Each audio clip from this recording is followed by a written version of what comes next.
Tinsa Chonrayi from Myanmar or Burma. Actually, I like to call Burma instead. She's also the member of the Action Committee for Democratic Development in Burma. Young generation, but very, very strong in the sense of the striving for democracy and social justice movement. Chonrayi, the floor is yours. Thank you, people. Dan. Thanks for having me. It's a pleasure to meet you all here. So I'm an advocacy coordinator at the Grassroots Civil Society Coalition called ACDD, Action Committee for Democracy Development. So we were found with 12 network members in different states and regions. We have members organizations in 9 states and regions. We are farmers, workers, political prisoners, ethnic people, student leaders, young people. It's a political coalition working for democracy development and human rights. So when we say democracy development, it's not just in the parliament or in Naypyidaw, in the capital city. We're talking about the local democracy on the grassroots level. So in the last 5 years, I've been leading a joint campaign to advance the local democracy in Myanmar, basically talking about ward and village tract administration pillar reforms, working with different village administrator, elected village administrator in the past 5 years. But now in the wake of coup attempt in 1st February 2021, everything just all collapsed, like all our advocacy efforts and all our plans for advocacy and for advancement of democracy is all like now going backward. But at the same time, when we eventually reflect on the past 10 years, so-called democratic transition, as a young generations, I've really felt I was in the parliament in Naypyidaw. I organized the first public hearing talking with the military, represented 25% represented in the parliament. Also, I organized protests, different panel, different TV shows, and trying to kind of challenge the constitution, because everybody understand the constitution drafted by military was supposed to amend, and we try every way we can in the parliamentarian ways, but there were always big barriers. The military represented in the parliament, sitting there, acting as a robot. They are just receiving orders from the military generals, and they are ready to block all the attempts to amend the constitution. So everything seemed almost impossible to change the constitution through the parliamentarian ways. As a young generation, as a civil society leader, we have gave up.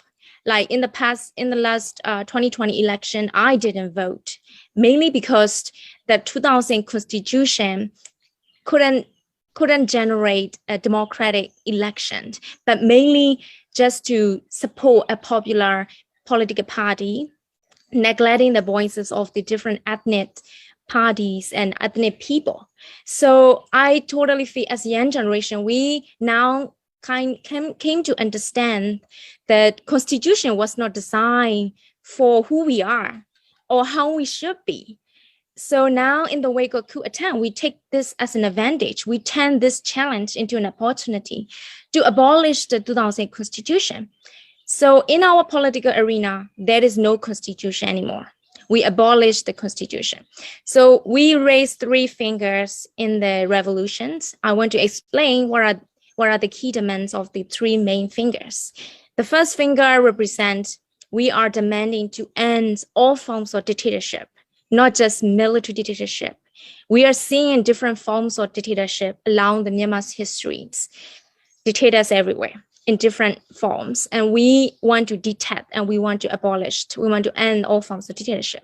And second is we want to end the military supremacy in Myanmar once and for all. The military always been the guardian, like they act as a guardian of the democracy. They're trying to shape the whole country. They granted democracy as they wished to us. So this is the second demand. And the third is we want to form a federal democratic nation. So we need federal democratic constitution. We need federal democratic roadmaps. And these roadmaps mainly without military supremacy, mainly without military as a script writer. So these are 3 key demands that the revolution wants now. So we are so tired of military drafting our play and being the director of all the political situation in the country.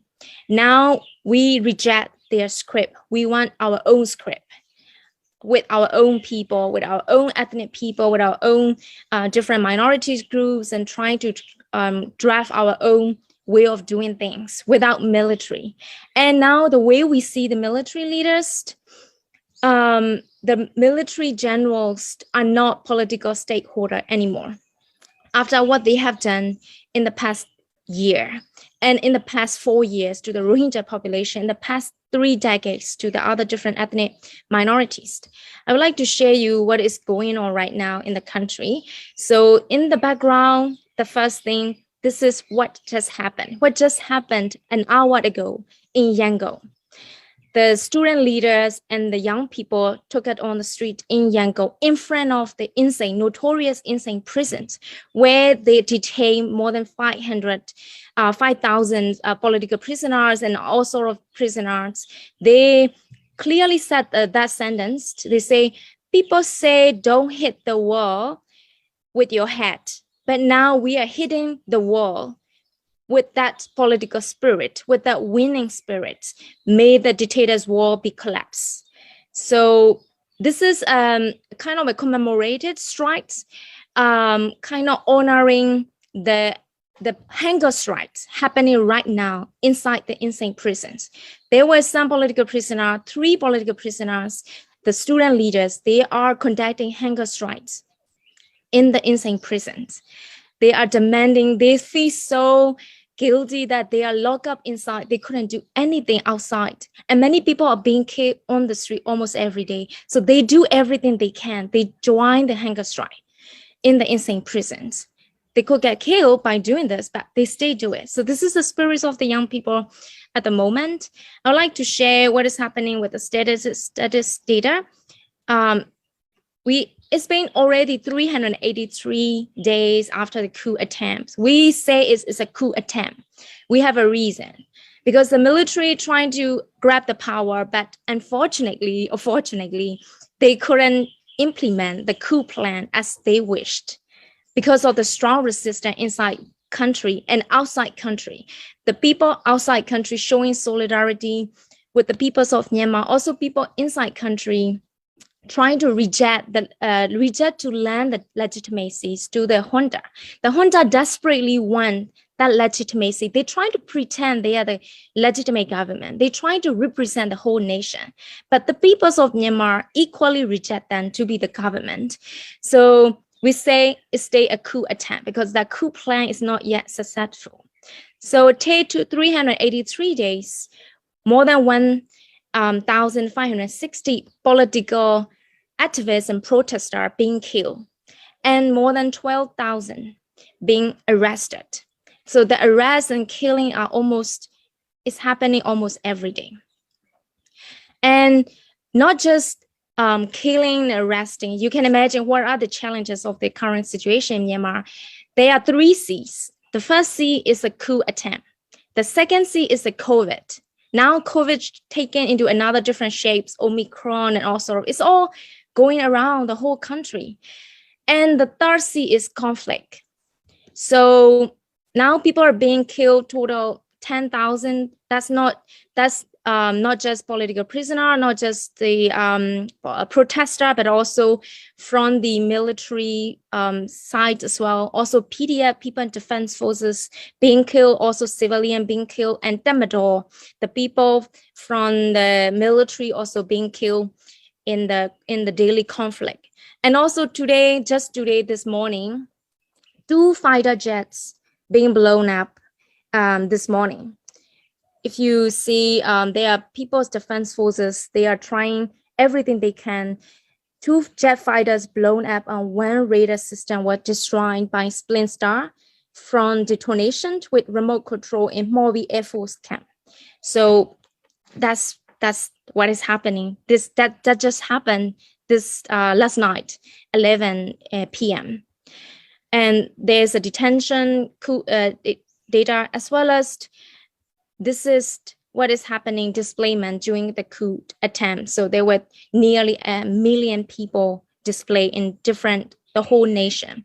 It was no more just on the ethnic minority or Rohingya population. Now it's almost everyone who are resisting the coup attempt are being targeted, and especially the young population who are young, they are easy to be a target. And not just that, but also the houses burned in different places. More than 2,265 houses were destroyed and burnt down. This is ongoing crimes in different areas by the junta in different sort of places. And at the same time, there were airstrikes happening almost every day in the whole country. 130 people being killed by the airstrikes. There were 50 people injured, and we have information that there were more than 30 townships impacted from the airstrikes in the whole nation. So the timeline for airstrike, you can see the airstrikes were quite intense in April 2021, and again during the rainy season, it was stopped, it was lower, and then during the winter season around November, it's going up again. So we say in Myanmar, after rainy season, it is not winter season, it's an airstrike season, because this is not just happening only in the coup attempt, it was also happening in the previous 5 years, 3 years, 2 years, almost every like winter season and summer season. So the conflict, according to the researcher and academic people, they say the conflicts intensifying in Myanmar. It is even now more than what is happening in Syria and Yemen and Afghanistan. The conflicts are quite large and intense. So the challenges, when you say challenges are all, just you name it. There are different economic challenges, political challenges, as well as the ICJ, International Court of Justice, hearing is happening next week, but they invited the junta representative as a state representative, and we are disappointed at that, because the junta is not our representative, but the UN court, the World Court, is inviting the junta representative to represent the nation, to defend the case against the Rohingya, in the case of the Gambia case. So the international community is, especially the peoples from different nations, are with us, but the government, they are not. So this is what disappoints us the most, and this is what is challenging.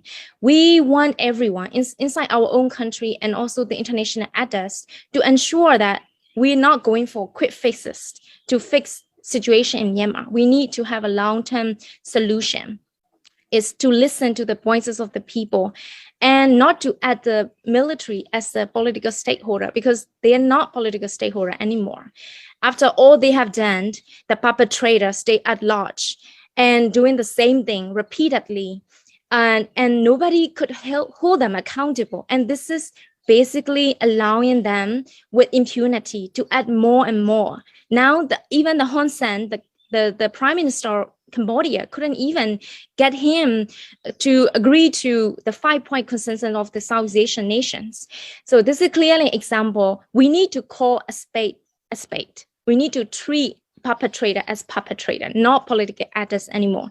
So the main challenge and also the aspiration from our movement is to hold the perpetrators accountable. This is very clear, simple way of doing things that we need to set an example for our younger generation, not just in Myanmar, but also across the world. If you commit something, you will be held accountable. So these military generals, they are not political stakeholders. We need to hold them accountable. So this will be the main challenge. At the same time, as myself as a young generation, justice and accountability is the biggest demand, also the biggest concern. Thank you so much.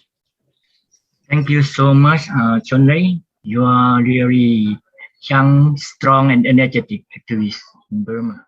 Due to the limited time, may I request all the speakers to share, say, 3 minutes each on the practical recommendation for action, please. Princess Chonlei, can you leave? Yes, in this last few minutes, I would like to bring your attention for the India for Myanmar movement that we have started last year. Basically, because we believe in the people's solidarity with the Indian people. Indian people been helping Myanmar refugees, crossing over the border lines and so on. But at the same time, the Indian government need to do better as the only democratic nation neighboring Myanmar. So we have started that with the ASIAN politicians in India. So I would like to share screen again. These are some movement picture that we have done in different Indian states, in Manipur, as well New Delhi, Assam state. We've been spreading out leaflet to the people on the ground, talking about what is actually happening in the country. And our main motto is Indian people solidarity is the key to Myanmar's democracy movement. So that's the main motto for us. So I would like you to all to show your support to us. At the same time, there is one action point I would like to call for, because the BINSTEP meetings, the summit, fifth summit is happening this March 30, and the BINSTEP as a whole has invited the military junta as a state representative. And the military sides already confirmed that they will attend this meeting happening this March 30. And we are going to launch our campaign against this decision, against this invitation. Even ASEANs have made their decision not to invite junta as the leader of the nation, but BINSTEP is inviting him as a state. So we are working on this before March 30. So I would like to call for your support and your participation later on. Thank you so much.